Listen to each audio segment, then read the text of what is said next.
छत्रपती शिवरायांच्या सुसंस्कृत महाराष्ट्राला, महाराष्ट्राच्या अस्मितेला कायमी फासणारी घटना ही बदलापूरला त्या ठिकाणी घडली आणि संपूर्ण जिल्ह्यात नाही, महाराष्ट्रात नाही तर संपूर्ण देशात या घटनेचा पडसाद उमटला आणि त्याचा तीव्र निषेध जिकडे तिकडे आंदोलन सुरू झाली। आणि म्हणून या घटनेचा निषेध म्हणून महाविकास आघाडीच्या सर्व घटक पक्षांनी या ठिकाणी निर्णय घेतला की या पीडितेला न्याय मिळण्यासाठी, याचा निषेध नोंदवण्यासाठी अर्ध्या दिवसाचा बंद हा महाराष्ट्रात करायचा। परंतु या सरकारला हा बंद, हा निषेध त्यांना परवडत नाही, त्यांना सहन होत नाही आणि म्हणून या सरकारने एक याचिका दाखल करण्यासाठी एक कुत्रा पाळलेला आहे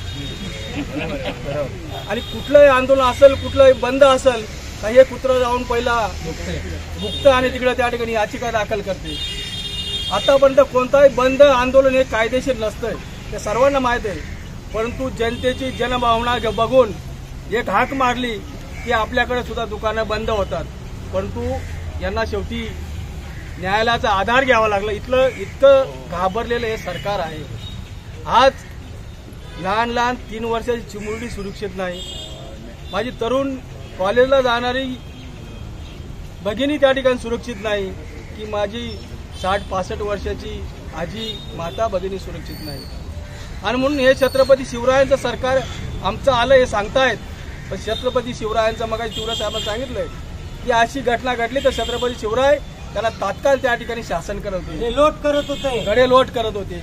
काही लोक बाळासाहेबांचे नाव घेऊन, धर्मवीर आनंददिघे साहेबांचं नाव घेऊन हे सरकार आम्ही चालवतो, पण त्याच धर्मवीर आनंददिघे साहेबांनी आपण पिक्चर आपण बघितला असेल, जेव्हा एक आई बाप आपल्या मुलीवर झालेला अन्याय अत्याचार, ती मुलगी त्या ठिकाणी तिच्यावर अत्याचार होतो, ती फाशी घेते, त्यावेळेस कोर्ट सजा देईल तेव्हा देईल, तेव्हा दिघे साहेबांनी ती सजा दिलेली आहे। असे नेते होऊन गेले, असे शासन होऊन गेले, असे छत्रपती शिवाजी महाराज होऊन गेले। यांचा सरकार आणि हे सरकार आता फक्त जुमल्याचं सरकार या ठिकाणी झालेलं आहे। आज ती त्या ठिकाणी घटना घडली, 13 तारखेला घटना घडली आणि 5-6 दिवस हे सरकार या ठिकाणी झोपून राहिलंय, कारण का ती एका संस्था या राज्यकर्त्यांच्या एका कार्यकर्त्याची होती, म्हणून हे प्रकरण दडपण्याचं काम हे सरकार या ठिकाणी करत होते। आणि म्हणून त्याचा निषेध म्हणून या सरकारने या केसमध्ये केलेली दिरंगाई म्हणून, त्या पीडितेला न्याय मिळावा म्हणून आणि गृह खातं हे झोपलेलं आहे म्हणून आजचा हा बंद होता। परंतु बंद उच्च न्यायालयाने त्या ठिकाणी त्याला बेकायदेशीर ठरवून तो, खरं म्हणजे आपण महाविकास आघाडीचे घटक पक्ष सर्व कार्यकर्ते आहोत आणि आपण बाबासाहेबांचे संविधान आणि घटनेला मानणारे लोक आहोत। संविधानाचा आदर करून आज हा बंद मागे घेतला असला तरी या सरकारचा निषेध करण्यासाठी आम्ही या ठिकाणी आलेलो आहोत आणि म्हणून आम्ही सर्वजण जाहीरपणे या घटनेचा जाहीर निषेध करतो आणि ज्या क्रूर नराधमाने कृत्य केलेलं आहे त्याला तात्काळ या सरकारने फाशी द्यावी अशी आम्ही या ठिकाणी सर्वांनी एक मोठी मागणी करतो।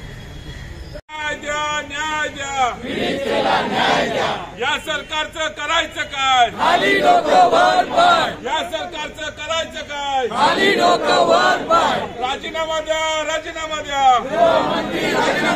राजीनामा द्या, गृहमंत्री राजीनामा द्या।